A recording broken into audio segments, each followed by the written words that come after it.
St. Helena, our first stop in the Atlantic Ocean, is a very high island with rugged sheer cliffs fending off weather and intruders. About 4,000 people live on the island, and there are more than 5,000 cars registered. In town, building space is limited, therefore used to the maximum. One-car streets are common, and give way to upgoing traffic is the norm. Our day tour out on the island with Robert started with rain and fog, which continued until lunch. It was end November and it turned into a very cold day. Robert is a wealth of information about St. Helena. At a takeaway on a road corner up country, we had the most tasteful tuna steaks I had in a very long time. Memorable. We heard the story behind the wrongly placed airstrip and the reason why flights are regularly cancelled due to weather. We saw on a golf course their wirebird, which looked like a small plover. Our mooring was below the cliffs of Ladder Hill, at the green waterfall, which were the nesting grounds of red-billed tropic birds. They have the most outstanding air dance around sundowner time, always as couples. The fairy turns were all over town, and very pretty. And we were allowed to go in and say hello to 187-year-old Jonathan the Tortoise. St. Helena reminds me of the northern island of New Zealand. For Ilko, it reminds of Ireland. That Napoleon Bonaparte, who was banned to St. Helena, was treated as royalty still amazes me.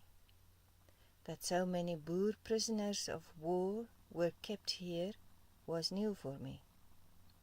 In the old days, 400 people were employed by the 5 flax mill factories. Now, all closed. No other industries. There is sheep and goat and cattle. Milk is all imported from South Africa. Very few eggs available in shops. In general, St. Helena was expensive, but not without reason. However, £14 for a load of washing was not in my budget. A big disappointment was the coffee. Should have been exotic, but was not warm, not tasty, or aromatic, yet very expensive. I find it overrated marketing. I loved the Knoll Fort and the bunnies. History felt very near. The color of the moss growing on the walls touched my artist's heart. Imagine walking up the stairs with a lovely flowing dress. It's a perfect setting for a fashion show. Over the local radio, we heard the swell warning of 3 meters for the next 3 days. We rocked and rolled on the mooring.